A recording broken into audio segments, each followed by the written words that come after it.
జమీందారు ఆ పని చేస్తాడో లేదో నాకు తెలియదు గాని నే చెప్పినట్టు చేయకపోతే ఇప్పుడే ఆ పని నేను చేస్తా. వెళ్ళు.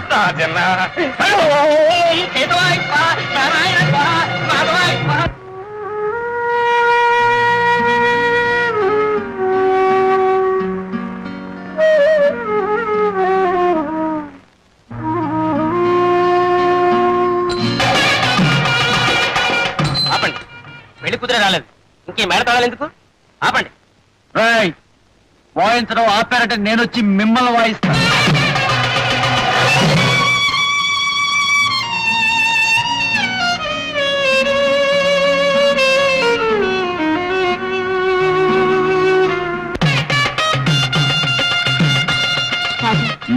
ముహూర్తం దగ్గర పడింది, ఇక అమ్మాయి రాదేమో. ఆ అమ్మాయి వచ్చి తీరాలి. వచ్చి రాజనా అమ్మాయి రాదు, జమీందారు గారి ఇంటి చుట్టూ కాపలా పెట్టారు. రాదా? ఎక్కడో నా కత్తి?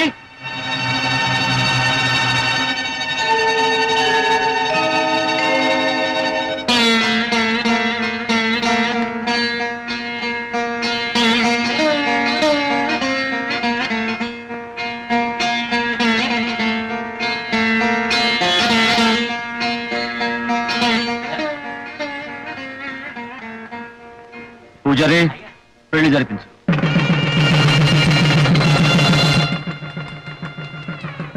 ఏమిటి మేళ వినపడుతుంది?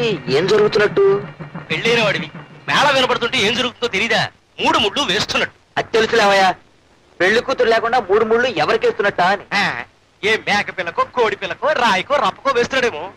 అయ్యారు అక్కడ పంతులు గారు అబ్బాయి అమ్మాయి గారి మెడలో 3 ముళ్ళు వేసాడు. అది అసలు గుడికి ఎలా వెళ్ళింది? అమ్మగారు దగ్గర నుంచి తీసుకొచ్చారు.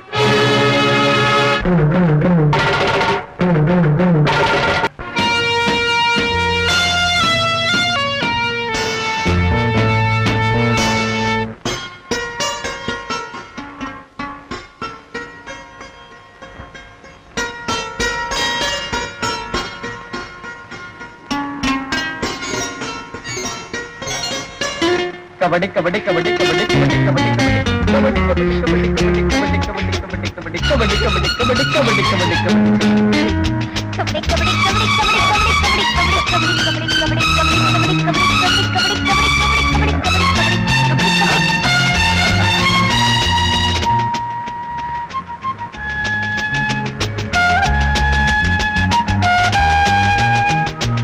ఇప్పుడు నేనేం చేస్తానో తెలుసా? ఏమీ చేయలేవు.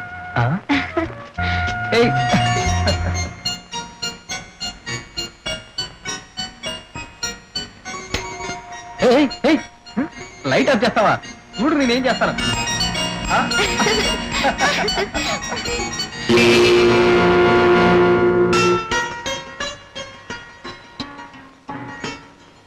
ఫస్ట్ నైట్ ఎవరన్నా లైట్ ఆపుతారా?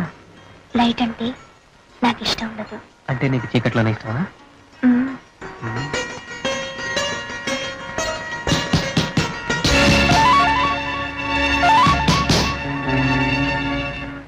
అయ్యో, ఎవరో వచ్చినట్టున్నారు, వెళ్ళి చూడండి. వీడెవడండి పానకంలో పొడకలాగా? ఎవరు?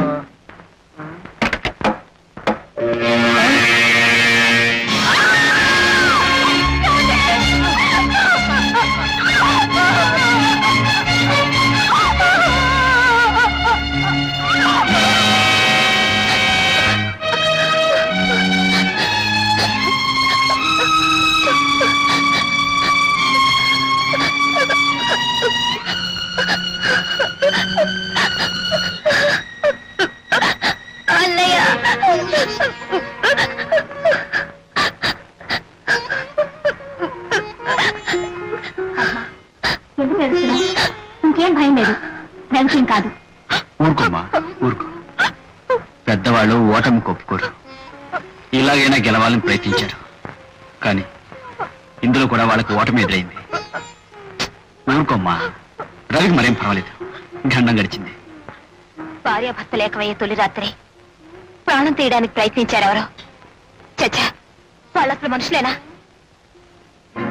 ఆ రాక్షసుడెవడో నాకు తెలుసు.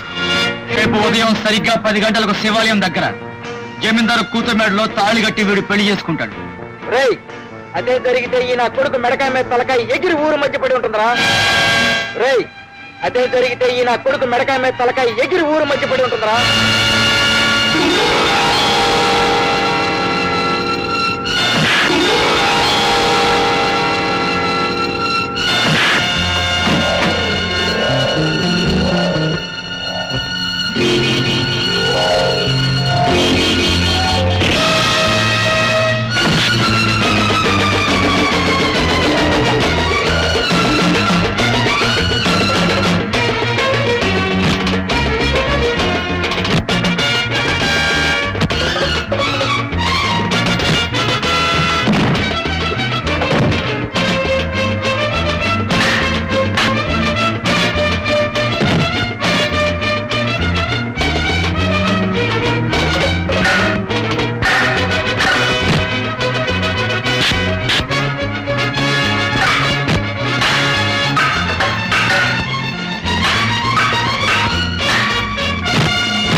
నేను చెప్పేది ఏమిటంటే ఏదో ఒక పథకం పన్ని ఆ రాజన్న గారిని కటకటాల వెనక్కి పంపించాలి. ఏమని సెలవిచ్చాం మేము? జైల్లో పెట్టాలని సెలవిచ్చారండి. తమరు చెప్పింది బాగానే ఉంది కానివ్వండి, జైలేం మన సొంతం కాదు కదా, మన గిట్టని వాళ్ళని అందులోకి తోసేయడానికి. అందుకే నీకు బుర్రంది కానీ అందులో బుద్ధి లేదంట. బుర్రంటూ ఉండాలే కానీ జైలు మందవుతుంది, జైలరు మనవాడవుతాడు. ఆ రాజన్న గారిని కొన్నాళ్ల పాటు జైల్లో రెస్ట్ తీసుకొనిస్తే బయట మనకి రెస్ట్ దొరుకుతుంది.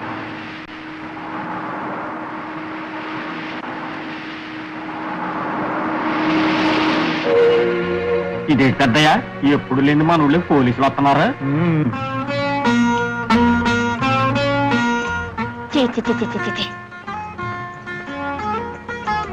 ఎవరిని? ఈ పాడు బీడీని. బీడీనా? ఈ బీడీ మహత్యం నీకేం తెలుసు? రాజు, ఇంత మంచివాడుగా మారిన తర్వాత కూడా ఇంకా ఈ బీడీ నదలేవా? అమ్మమ్మమ్మ, ఈ బీడీ లేకపోతే మనం క్షణం కూడా ఉండలేము. వాళ్ళు జువ్వ లాగేస్తాయి. సరే, ఈ క్షణం నుంచి బీడీ తాగడం మానేయాలి. ఎందుకు? నా కోసం. నువ్వేం చెప్పినా వింటున్నాను కదా రాని, ఈ ఒక్క విషయం మాత్రం నన్ను వదిలేసాయి. చూడు రాజు, బీడీ నీకు ముఖ్యం అనుకుంటే నన్ను మర్చిపో, లేదా నేను నీకు ముఖ్యం అనుకుంటే వెంటనే బీడీ తాగడం మానేయాలి. రాణి, సరే, నేను కావాలో బీడీ కావాలో నువ్వే తెలుసుకో. మిస్టర్, నీ పేరేనా రాజు? నా పేరే రాజు, ఊరికందరికీ రాజన్న. ఏమిటి విషయం? నువ్వు ఊరు పంచాయతీ దగ్గర రావాలి. మా ఇన్స్పెక్టర్ గారు నేను రమ్మంటున్నా. రాజు, ఏమిటిది? నువ్వేం భయపడగరాని, ఆ ఇన్స్పెక్టర్ టైం బాగున్నట్లేదు, అందుకే నన్ను పిలిచాడు. వెళ్ళి పరామర్శించి వస్తాను. రండి రండి రండి. నీ మీద చాలా కంప్లైంట్స్ వచ్చాయి. వాటి కారణంగా నేను అరెస్ట్ చేయడానికి పిలిపించాం. ఇన్స్పెక్టర్ గారు, ఇతని మీద ఫిర్యాదులు ఏమిటి? అసలు అది ఇచ్చింది ఎవరు? ఒకటా రెండా? 1.25 లక్షలు. ఇన్స్పెక్టర్ గారు, అరెస్ట్ చేసి పారండి. ఆచారే, కుడి చెయ్యి. చూసారా మీ ఎదురుగానే ఎలా బెదిరిస్తున్నాడు నన్ను?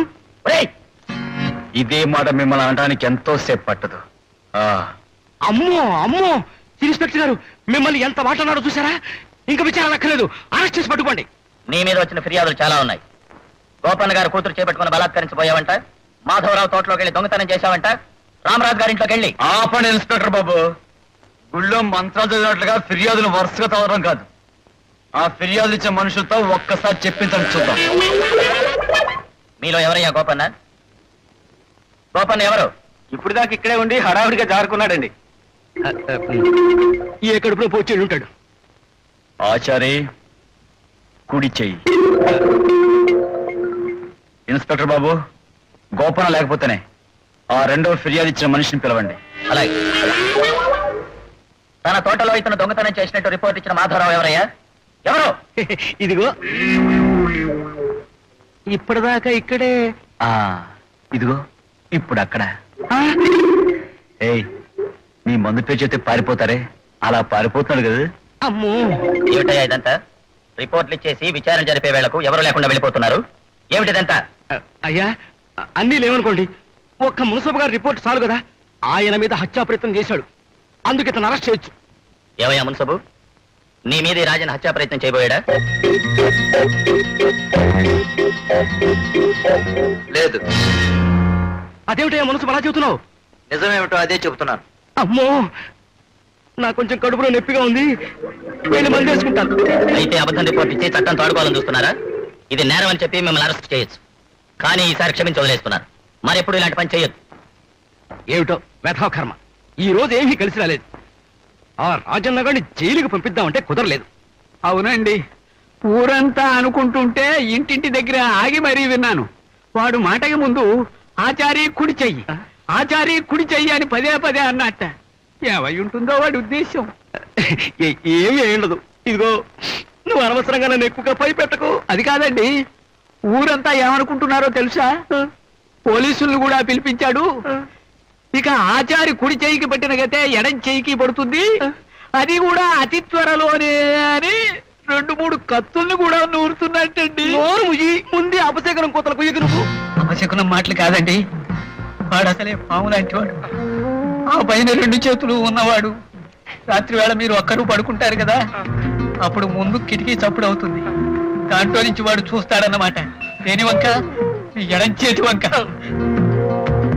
తర్వాత మెల్లిగా తలుపు గొళ్ళెం ఊడుతుంది. తలుపులు మెల్లిగా తెరుచుకున్నాయి. మీరు మంచి నిద్రలో కుడి చేయి కూడా ఉందని సంబరపడుతూ కలలు గంటూ పడుకుని ఉంటారు. వాడు లోనకు అడుగు పెట్టాడు. పెద్ద మాంసం కోసే కత్తి చేతితో పట్టుకున్నాడు. లోపలికి వచ్చాడు. మంచం దగ్గరగా వస్తున్నాడు. దగ్గరగా వచ్చాడు. ఎడం చేతి మీద దుప్పటి తీశాడు. కత్తి పైకెత్తాడు. ఇంకా పైకెత్తాడు. ఇంకా పైకెత్తాడు. తమరు మహత్తరమైన పథకం వేశారండి. కాకపోతే ఆఖరి క్షణంలో ఆ శేషయ్య గాడు వెధవ కోత పూసి కథంతా అర్థం తిప్పేశాడు. ఆచారి, అయ్యా, సామదాన భేద దండోపాయాల్లో ఈ రాజన్న గారి మీద ఉపయోగించాల్సింది దండోపాయమేనయ్యా, సందేహం లేదు. మేమేమని సెలవిచ్చాం? దండోపాయమైన సెలవిచ్చారండి. కాకపోతే మన ఊళ్ళో వాడి జోలికి వెళ్ళే మగాడు ఎవడున్నాడండి? ఆ చెయ్యి కూడా ఉంటే తమరే వెళ్ళుండేవారేమో, కానీ పాపం. నువ్వు నోరు మూసుకోపోతే ఈ ఉన్న ఒక్క చేత్తోనే నిన్ను బాయించగ.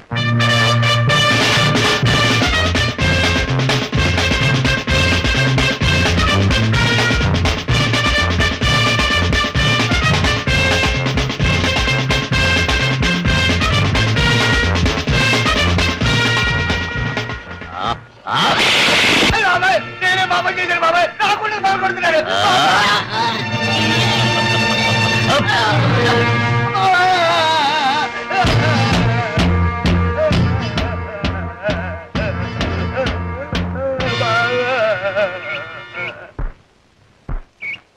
రాయ్, మా ఊరొచ్చి మా మనుషుల మీద చేయి చేసుకుంటే చూస్తూ ఊరుకునే దద్దమ్మ కాదురా ఈ రాజన్న. ఓహో, నువ్వేనట్రా రాజన్న? నిన్ను ఖతం చేయడానికే వచ్చాను రా. అలాగేరా, ఎవరిని ఎవరు ఖతం చేస్తారో ఇప్పుడే తెలుసుకుందాం. రాయ్, తున్నపోతల కండలు పెంచడం కాదురా, గుండె బలం కూడా కావాలి.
రా.